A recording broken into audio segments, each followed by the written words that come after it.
World peace, world peace, world peace. The entire world is one big family. வணக்கம், நமஸ்தே, நமஸ்காரம், அந்தனிக்கு நமஸ்காரம், அஸ்ஸலாமு அலைக்கும், சஸ்ரிகால், bonjour, buongiorno, como stai, ohayou gozaimasu, shangu, how. Thanks for watching Peace Ravi TV. ரொம்ப நன்றி நீங்க எல்லாம் வந்து பீஸ் ரவி டிவியை வாட்ச் பண்றது. நம்ம டைரக்டா டாபிக்கு போவோம். எல்லாம் எப்படி இருக்கீங்க? நல்லா இருக்கீங்கல்ல? சோக்கியல்ல சுவாரஸ்யமா இருக்குல்ல இந்த சப்ஜெக்ட். ஸோ நீங்க எல்லாம் லட்சக்கணக்கான மக்கள் இந்த ப்ரோக்ராமை பார்த்துட்டு இருக்க மாதிரி நான் ஃபீல் பண்ணி நான் வந்து உங்களுக்காக இந்த நெப்போலியன் சப்ஜெக்டை வந்து நெப்போலியனோட ஹிஸ்டரி வரலாறு ரொம்ப முக்கியம். ஓகேங்களா? ஏன்னா உலக வரலாறு வந்து நம்ம தெரிஞ்சுக்கணும். இதுக்கு முன்னாடி என்ன நடந்தது அதெல்லாம் தான் ஹிஸ்டரி. ஸோ நம்ம கடந்த சில நாட்களாக லாஸ்டா நம்ம பண்ணது, கடைசியா பண்ணது வந்து பாத்தீங்கன்னா வந்து 10ஆம் பாகம், 10ஆம் பார்ட் 10 நம்ம முடிச்சிருக்கோம் நல்ல மாதிரியா. இன்னைக்கு வந்து பார்ட் 11.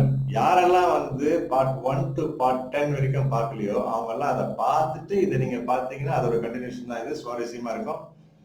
நீங்க அப்படியே கேட்டுட்டாலும் பரவாயில்ல, தவறு ஒன்றும் கிடையாது. நீங்க திருப்பியும் வந்து என்ன பண்ணுங்க, நல்லா இருக்க ஸ்டோரி அப்படின்னு சொல்லிட்டு பார்ட் 1ல இருந்து வாங்க. கொஞ்சம் நேரம் அப்படியே ஒரு நாள் எப்பப்பெல்லாம் டைம் இருக்கோ நீங்க பாத்தீங்கன்னா இது வந்து சுவாரஸ்யமா இருக்கும். அப்ப கதையை வந்து உங்களுக்கு ஃபுல்லா புரியும் உங்களுக்கு.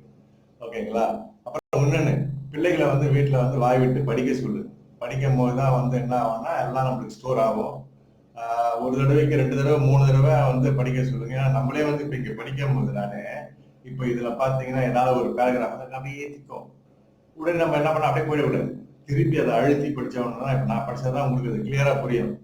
அதே மாதிரி பிள்ளைகளை வந்து வீட்டுல வந்து ஸ்கூல் படிக்கிற பசங்க யூனிவர்சிட்டி படிக்கும் போதெல்லாம் வந்து என்ன பண்ணோம்னா இதை வந்து வாய் விட்டு இந்த ஹிஸ்டரி எந்த சப்ஜெக்டா இருந்தாலும் வாய் விட்டு 1 தடவை 2 தடவை 3 தடவை படிச்சுக்கணும். அப்பதான் வந்து அப்படியே அது நிற்கும் அது. ஓகேங்களா? அப்புறம் ஒரு சில நீங்க இதையே வந்து பீஸ் ரவி டிவில நீங்க கேட்ட பிறகு கூட கொஞ்ச நாளுக்கு அப்புறம் வந்து கதை அப்படியே இருக்கும். பட் இயர்ஸ் தலைவர்கள் பேரு இதெல்லாம் வந்து கொஞ்சம் மறக்கிறதுக்கு வாய்ப்பு இருக்கு. அப்ப என்ன பண்ணணும், திருப்பி ஒன்றும் பண்ண வேணாங்க. நேரா பீஸ் ரவி போயிட்டு பீஸ் ரவி டிவிக்கு போயிட்டு இந்த நெப்போலியன் சாப்டர் ரவி என்னமோ சொன்னாரு அதை பார்ப்போம் அப்படின்னு சொல்லிட்டு அப்படி பார்த்தீங்கன்னா உங்களுக்கு அதெல்லாம் திருப்பி வந்துடும். அதுக்காக தான் இதை பண்றது. ஓகேங்களா? சந்தோஷம். இப்ப நம்ம டாபிக் உள்ள போவோம். இன்னைக்கு நம்ம 11th பார்ட் போறோம். 11வது பாட்டு, 11வது பாகம். இதுல வந்து இன்னைக்கு சாப்டர் வந்து அமைதி விரும்பின்னு போட்டிருக்கு. அமைதி விரும்பி சாப்டர்ல இருந்து நம்ம படிப்போம் இன்னைக்கு 11வது பாட்டு. ஞாபகம். Thanks for watching Peace Ravi TV. I love you all really a lot because you are all my family. You're all smart people, intelligent people, wonderful people, lovely people. So world peacemaker Ravi, love you all.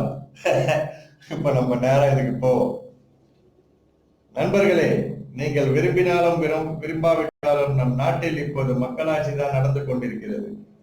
இதனுள் பரிசோதனை முயற்சிகளாக பல மாற்றங்களை செய்து பார்ப்போமே தவிர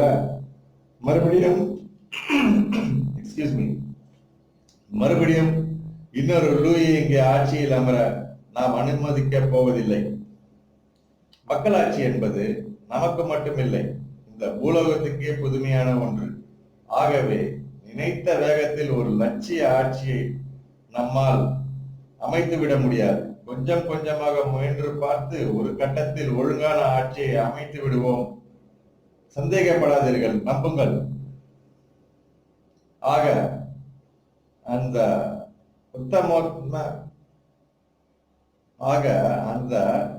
உத்தமோத்தம மக்களாட்சி வரும் வரை நீங்கள் கொஞ்சம் பொறுமை காக்க வேண்டியது அவசியம். முந்தைய ஆட்சிகளின் குறைகளை பார்த்து நீங்கள் பொங்கி எழுந்தீர்கள்.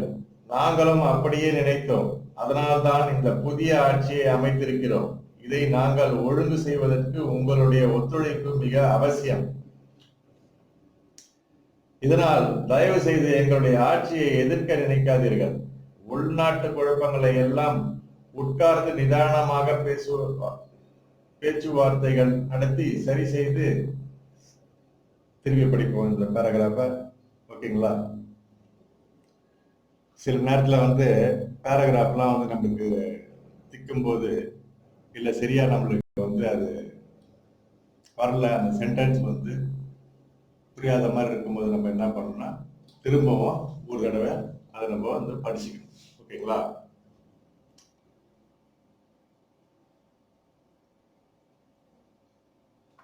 இதனால் தயவு செய்து எங்களுடைய ஆட்சியை எதிர்க்க நினைக்காதீர்கள்.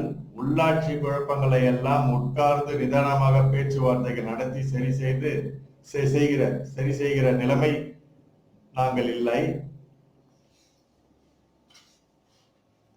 பிரிண்டிங் இதுல கொஞ்சம் ஒரு மாதிரியா இருக்கு, பார்க்கலாம். இதனால் தயவு செய்து எங்களுடைய ஆட்சியை எதிர்க்க நினைக்காதீர்கள். உள்நாட்டு குழப்பங்களை எல்லாம் உட்கார்ந்து நிதானமாக பேச்சுவார்த்தைகள் நடத்தி சரி செய்கிற நிலைமையில் நாங்கள் இல்லை. யாரேனும் அனாவசியமாக எதிர்த்தால் அடித்து வீழ்த்திவிட்டு போய்கொண்டே இருப்போம். அதே சமயம் எங்களை இரக்கம் இல்லாதவர்கள் என்று நினைத்து விடாதீர்கள். இதற்கு முன் அரசாங்கத்துக்கு விரோதமாக செயல்பட்டதற்காக தண்டிக்கப்பட்டவர்கள் எல்லோருக்கும் மன்னிப்பு தருகிறோம். வெளிநாட்டுக்கு தப்பி போனவர்கள் கூட இங்கே திரும்பி வந்து பழையபடி வாழ்க்கையை தொடரலாம். அவர்கள் மீது எந்த நடவடிக்கையும் எடுக்க மாட்டோம். பதிலுக்கு அவர்கள் எங்களை ஆதரிக்க வேண்டும். நீங்கள் எல்லோரும் ஆதரிக்க வேண்டும். நாம் அனைவருமாக இணைந்துதான் புதிய பிரான்சை உருவாக்க முடியும். அதை கொஞ்சம் புரிந்து கொள்வீர்களாக. இப்போதைய நிலைமைப்படி உலகத்தில் பிரான்சை தவிர மிச்சம் இருக்கும் எல்லா தேசங்களும் சேர்ந்து நம்மை எதிர்க்க திட்டமிட்டுக் கொண்டிருக்கிறார்கள். அவர்களுக்கு நம்முடைய மக்களாட்சி பிடிக்கவில்லை. அதன் மூலம் நாம் எங்கே முன்னேறி விடுவோமோ என்று வயிறு எறிகிறார்கள். அவர்களை எதிர்க்க வேண்டுமானால் பிரான்சுக்கு பலமான இராணுவம் மட்டும் போதாது, மக்கள் எங்களுடைய பக்கம் இருக்கிறார்கள் என்ற நம்பிக்கை வேண்டும். அதற்கு நீங்கள் எங்களை ஆதரிக்க வேண்டும், முழுமையாக ஆதரிக்க வேண்டும். அரசாங்கத்தை எதிர்த்து யாரும் வாய் திறக்க கூடாது. கலவரம், போராட்டம், எதிர்ப்புரட்சி, மூச்சு, இப்படி ஒரு கண்டிப்பான உத்தரவை வெளியிட்ட பிறகு நெப்போலியனின் புதிய ஆட்சிக்கு எதிரான சலசலப்புகள் கொஞ்சம் கொஞ்சமாக குறைய தொடங்கின. மிக குறுகிய காலகட்டத்திற்குள் உள்நாட்டு கலவரங்கள் முற்றிலுமாக நின்று போய்விட்டன.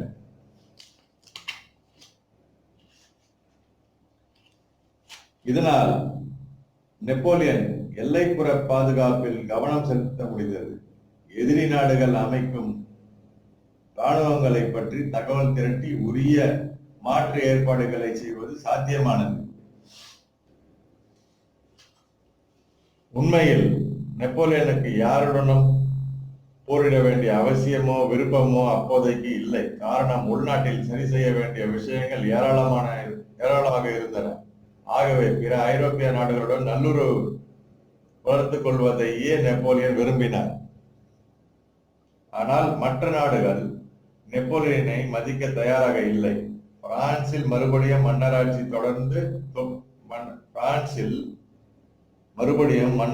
கொண்டு வரப்படும் வரை அங்கே அமைகிற எந்த ஆட்சியையும் நாங்கள் அங்கீகரிக்க முடியாது என்று தீர்மானமாக சொல்லிவிட்டார்கள்.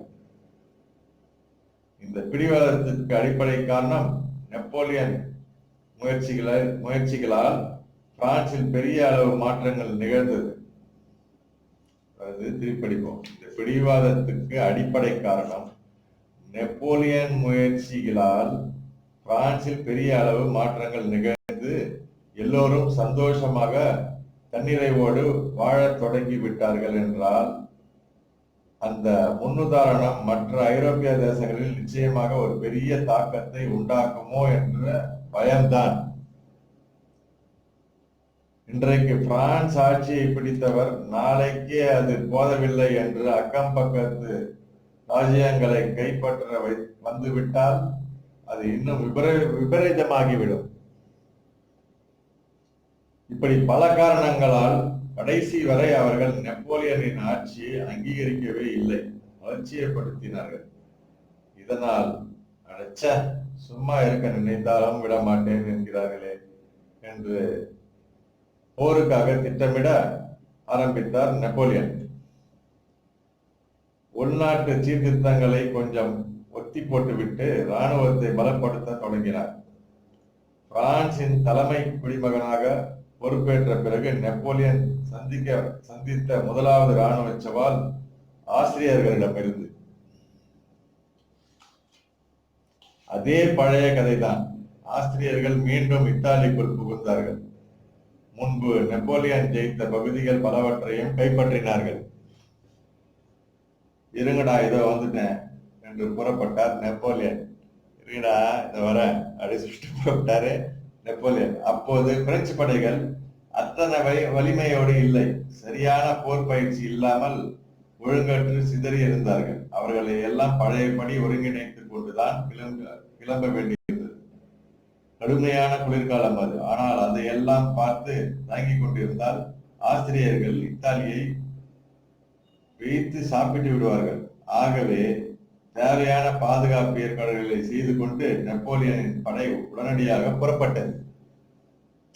ஆஸ்திரிய படைகள் சற்றும் எதிர்பாராத திசையிலிருந்து அவர்களை தாக்கி சிதறடிக்க வேண்டும் என்பதுதான் நெப்போலியனின் திட்டம்.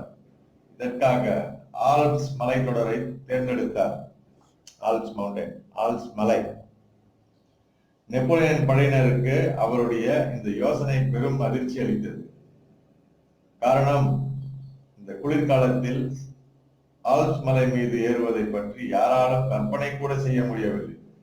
தவிர இத்தனை வீரர்கள், குதிரைகள், துப்பாக்கிகள், பீரங்கிகளோடு ஆல்ப்ஸ் மலையை தாண்டி கடப்பது மிக மிக சிரமம் என்று அவர்கள் சுட்டிக்காட்டினார்கள்.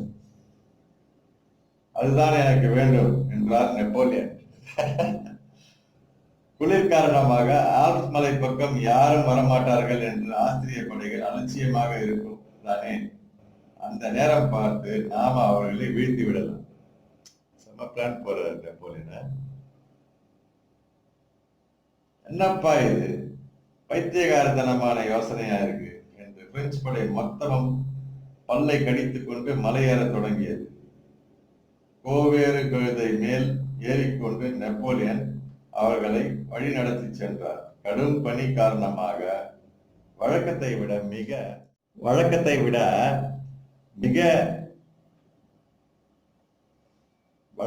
விட மெதுவாக, மிக எச்சரிக்கையாக அவர்கள் முன்னேறி சென்றார்கள்.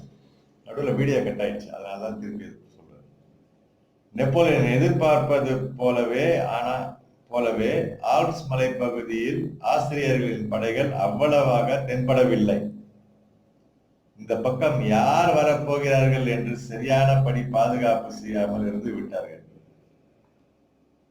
அந்த சின்ன வாய்ப்பை பயன்படுத்திக் கொண்டு நெப்போலியன் படை இத்தாலியினுள் புகுந்தது. அந்த ஆரம்ப அதிர்ச்சியில் இருந்து ஆஸ்திரியர்கள் மீள்வதற்குள் அவர்கள் கைப்பற்றி இருந்த பல பகுதிகளை நெப்போலியன் தன்வசமாக்கினார். வழக்கம் போல் இந்த முறையும் இத்தாலியில் நெப்போலியனுக்கு பிரமாதமான வரவேற்பு. தங்கள் மொழி பேசுகிற ஒருவர் பிரான்சின் உச்ச பதவியில் அமர்ந்திருப்பது அவர்களுக்கு பெருமிதமாக இருந்திருக்க வேண்டும். இரண்டாவது முறையாக ஆஸ்திரியர்களை விரட்டி அடித்து தங்களுக்கு சுதந்திரம் வாங்கி தந்ததில் இன்னும் சந்தோஷம். அதே சமயம் ஆஸ்திரியர்கள் நெப்போலியனுக்கு எதிராக பெரும் படை திரட்ட தொடங்கி இருந்தார்கள். இத்தாலியை தக்க வைத்துக் கொள்வதெல்லாம் கூட இப்போது அவர்களுக்கு இரண்டாம் பட்சமாகிவிட்டது. நெப்போலியனை ஜெயித்தாக வேண்டும் என்கிற ஒரே நோக்கத்துடன் முன்னேறி வந்து கொண்டிருந்தார்கள். இதை கேள்விப்பட்ட நெப்போலியனும் தனது படைகளுடன் முன்னேறி சென்றார். இந்த இரு படைகளும் மெரெங்கோ ஜூன் 14, 1800 இரு படைகளும் மெரெங்கோ அப்படின்னு போட்டு ஒரு ஐபன் போட்டிருக்காங்க. ஜூன் 14, 1800, ஜூன் 14, 1800 மெரெங்கோ, இதெல்லாம் ஞாபகம் வச்சுங்க, என்ற இடத்தில் சந்தித்தனர். ஜூன் 14 1800 மெரிங்கோ என்ற இடத்துல சந்தித்தனர். உண்மையில் மெரிங்கோ சென்றடைவதற்கு சில நாள்கள் முன்பிருந்தே நெப்போலியன் இந்த தாக்குதலை எதிர்பார்த்திருந்தார். ஆனால் ஆஸ்திரியர்கள் வருவார்கள், தாக்குவார்கள் என்று அவர்தான் காத்திருந்தாரே தவிர அவர்கள் தென்படுகிற வழியை காணோம். பிரெஞ்சு படைகளின் ஆரம்ப வெற்றியை பார்த்து ஆஸ்திரியர்கள் பின்வாங்கி விட்டார்கள். இனிமேல் அவர்கள் நம்மை தாக்க வர மாட்டார்கள் என்று தப்பு கணக்கு போட்டார் நெப்போலியன். இருந்தாலும் ஆஸ்திரியர்கள் எந்த வழியாகவும் தப்பி சென்று விடாதபடி தடுத்தாக வேண்டும் என்று முடிவு செய்தார். இருந்தாலும் ஆஸ்திரியர்கள் எந்த வழியாகவும் தப்பி சென்று விடாதபடி தடுத்தாக வேண்டும் என்று முடிவு செய்தார். இதற்காக நெப்போலியன் படையின் ஒரு பகுதி மட்டும் தனியே பிரிக்கப்பட்டது. இந்த பிரிவுக்கு நெப்போலியனின் நண்பரும் சிறந்த படை தளபதியுமான லூயி சார்லஸ் டிசே, முழு பெயர் லூயிஸ் சார்லஸ் அந்தோனி டிசைக்ஸ் டி வேகுவோஸ், ஷார்ட்டா நீங்க நினைச்சீங்கன்னா லூயி சார்லஸ் டிசே, ஓகேங்களா? முழு பெயர் அவர் அந்த தளபதிக்கு பெயர் வந்து லூயிஸ் சார்லஸ் அந்தோனியே இல்லைன்னா அந்தோனி டிசெக்ஸ் டி வேகாக்ஸ் தலைமை பொறுப்பேற்றார்.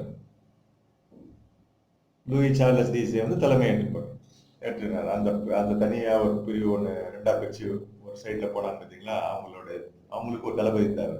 அதுதான் வந்து அவர் தான் வந்து லூயி சார்லஸ் டிசே. ஜெனரல் டிசேவுக்கு வழங்கப்பட்டிருந்த கட்டளை ஒன்றே ஒன்றுதான்.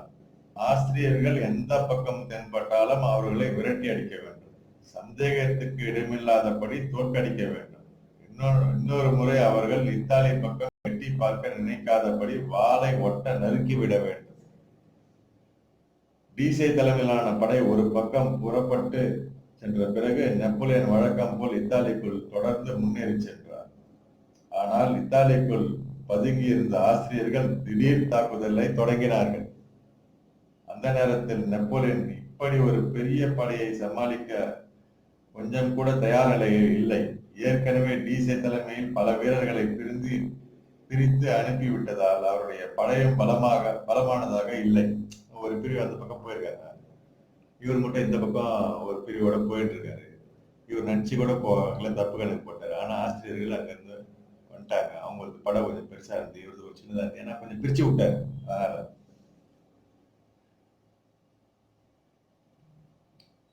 இவரோட படையம் வந்து பலமா இல்லை அந்த அளவுக்கு. இதனால் மெரெங்கோ போரில் தொடக்கத்தில் இருந்தே ஆஸ்திரியாவின் கை ஓங்கி இருந்தது.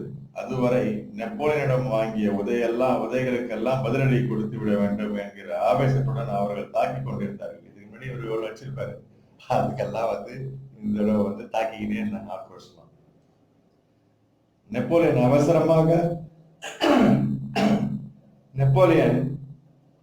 அவசரமாக டிசேவுக்கு தகவல் அனுப்பினார். ஐயா, நீங்கள் தேடிக்கொண்டிருக்கும் ஆசிரியர்கள் இங்கே இருக்கிறார்கள். எங்களை பீத்து பணியாரமாக்கி கொண்டிருக்கிறார்கள். இந்த கடிதத்தை தந்தியாக பாவித்து உடனே புறப்பட்டு வரும். அதாவது இவர் உடனே என்ன பண்றாரு, ஃபுல்லா அடிச்சுனே இருக்காங்க. அப்படியே அடிச்சுட்டு இருக்கும் ஒரு பிரிவு வேற அந்த பக்கம் போயிருக்கு. இவர் உடனே வந்து டிசேக்கு, ஐயா நீங்க உடனே இங்க வாங்க, நீங்க அந்த பக்கம் போனீங்க, இங்க வந்து ஆசிரியர்கள்லாம் வந்து நம்மள அடிச்சுன்னு இருக்காங்க, உங்களுக்கு பிச்சு பணியாரம் ஆகின்னு இருக்காங்க, உடனே வாங்கன்னு சொல்லிட்டு சொல்றாரு.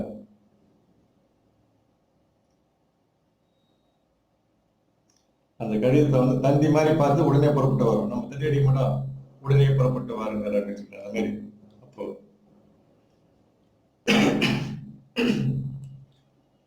இந்த கடிதம் டிசே கைக்கு கிடைப்பதற்கு முன் அவர் நடப்பதை ஓரளவு யூகித்து விட்டார்.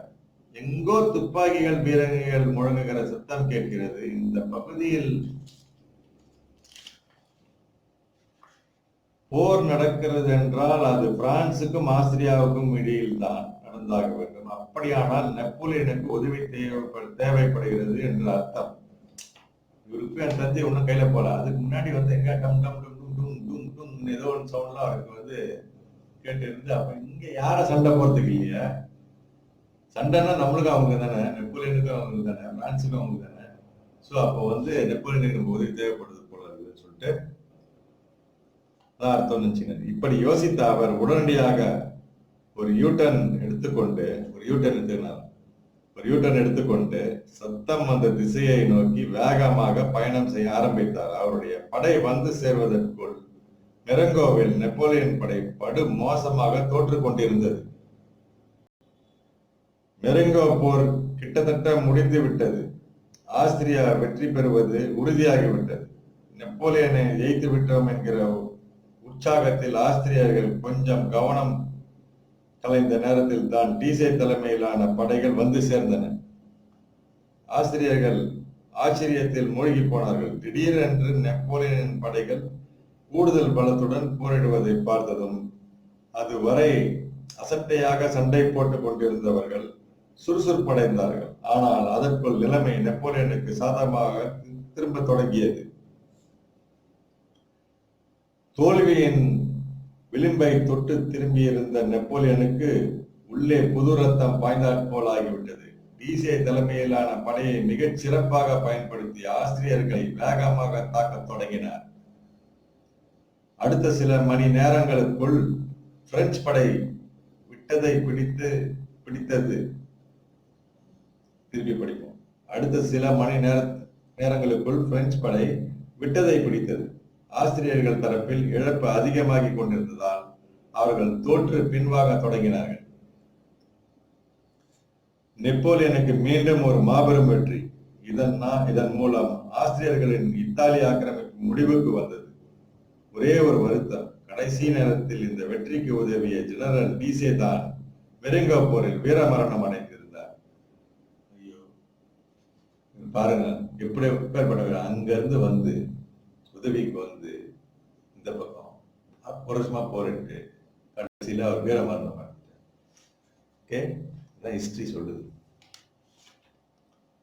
தோல்வி அடைந்த ஆஸ்திரியா மீண்டும் நெப்போலியனிடம் ஒரு சமாதான ஒப்பந்தம் செய்து கொள்ள முன்வந்தது. இதன்படி இத்தாலியில் இருந்து வெளியேறி விடுகிறோம், இனிமேல் உங்களுடைய வழிக்கு வருவதில்லை என்று உறுதிமொழி எழுதி கொடுத்தார்கள். இத்தாலிய ஆக்கிரமிப்பில் பெற்ற வெற்றி நெப்போலியனுக்கு பல விதங்களில் உதவியாக இருந்தது. அவருடைய தலைமையில் அமைந்திருக்கும் புதிய பிரெஞ்சு அரசு ஐரோப்பாவில் தனது ஆதிக்கத்தை உறுதி செய்து கொள்ள முடிந்தது. அதே சமயம் மற்ற ஐரோப்பிய நாடுகள் நெப்போலியனை மேலும் எச்சரிக்கையோடு அணுக தொடங்கினார்கள். நெப்போலியனும் முடிந்தவரை போர்களை தவிர்த்து அயல் நாடுகளுடன் நல்லுறவு வளர்த்துக் கொள்ள விரும்புகிறதாகவே இருந்தார். இந்த காலகட்டத்தில் நெப்போலியன் ஈடுபட்ட போர்களை எல்லாம் சரித்திரம் நெப்போலியனின் போர்கள், நெப்போலியனிக் வார்ஸ் என்று குறிப்பிடுகிறது. ஆனால் இந்த போர்களில் எவையும் நெப்போலியனால் தொடங்கப்பட்டவை அல்ல என்பதை கவனிக்க வேண்டும். இந்த பேராவை அழகா திருப்பி படிப்போம்.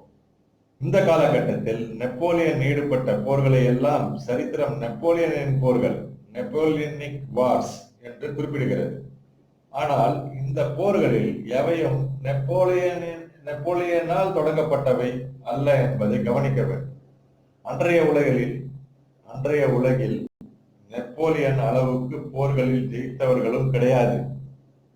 அவர் அளவுக்கு சமாதான ஒப்பந்தங்களில் கையெழுத்திட்டவரும் கிடையாது.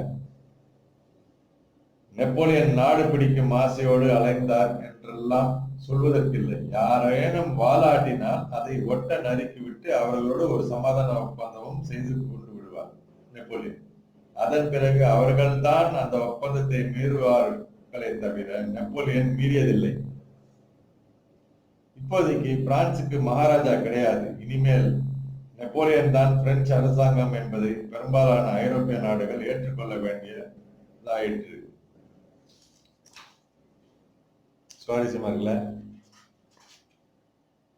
இதில் ஒரு விதிவிலக்கு. இங்கிலாந்து அவர்களால் மட்டும் நெப்போலியனை, அதாவது இதில் ஒரு விதிவிலக்கு, இங்கிலாந்து அவர்களால் மட்டும் நெப்போலியனை பிரெஞ்சு ஆட்சியாளராக ஏற்றுக்கொள்ளவே முடியவில்லை என்றைக்காவது நெப்போலியன் தங்களை தாக்கக்கூடும் என்கிற பயம் அவர்களுக்கு எப்போதும் இருந்தது. இந்த சமயத்தில் இங்கிலாந்தில் ஆட்சி மாறியது. அதன் பிறகு நெப்போலியனுக்கும் இங்கிலாந்துக்கும் நட்பு ஏற்படுகிற சூழ்நிலை உருவானது. 1802ஆம் ஆண்டு ஆமியன்ஸ் என்ற இடத்தில் இந்த இரு தேசங்களின் பிரதிநிதிகள் ஒரு சமாதான ஒப்பந்தத்தில் கையெழுத்திட்டார்கள். இப்போ 1802ல 1802ல ஆமியன்ஸ் என்ற இடத்துல இரு தேசங்களுக்கு உண்டான பிரதிநிதிகள் ஒரு சமாதான ஒப்பந்தத்தில் கையெழுத்திட்டார்கள்.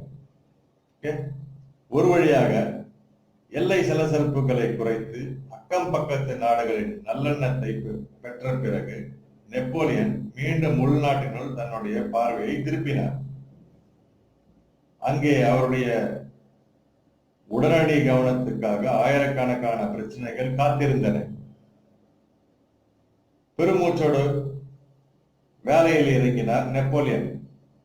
கொஞ்சம் காலத்துக்கு அவர் தனது இராணுவ சீருடைய 2 லக்கட்டாயிடுச்சு. அதனால அந்த பேராவை அழகா படிப்போம். பெருமூச்சோடு வேலையில் இறங்கினார் நெப்போலியன். கொஞ்ச காலத்துக்கு அவர் தனது இராணுவ சீருடையை மறந்து விட்டு கண்டிப்பான நிர்வாகியாக அவதாரம் எடுக்க வேண்டிய நிர்பந்தத்தில் இருந்தார். சோ இதுதான் 11வது பாகம். இன்னைக்கு நம்ம இது அழகா வெற்றிகரமா முடிச்சிருக்கோம். அடுத்தது 12வது பாகம் வரும். அதையும் பாருங்க, நல்லா இருக்கும், சுவாரஸ்யமா இருக்கும். ஓகேங்களா? நீங்க எல்லாம் கேட்டு மகிழ்றதுக்கு எனக்கு ரொம்ப சந்தோஷமா இருக்கு. இதுக்கப்புறமா உங்களுக்கு மேல மேல நிறைய ஹிஸ்டரிஸ்லாம் உங்களுக்கு நான் சொல்லுவேன்.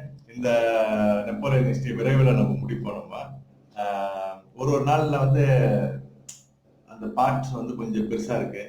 பட் பரவாயில்ல, ஏன்னா ஹிஸ்டரி நம்ம பாதியில அதை கட் பண்ற மாதிரி இருக்கும் இல்லைன்னா. அதனாலதான் நான் என்னால முடிஞ்ச வரைக்கும் இதை எவ்வளவு குறுகிய நிமிடத்துக்குள்ள முடிக்கணும்ன்றது தான் பாக்குறேன் நான் உங்களுக்காக. மற்றபடி எல்லாரும் சந்தோஷமா இருங்க.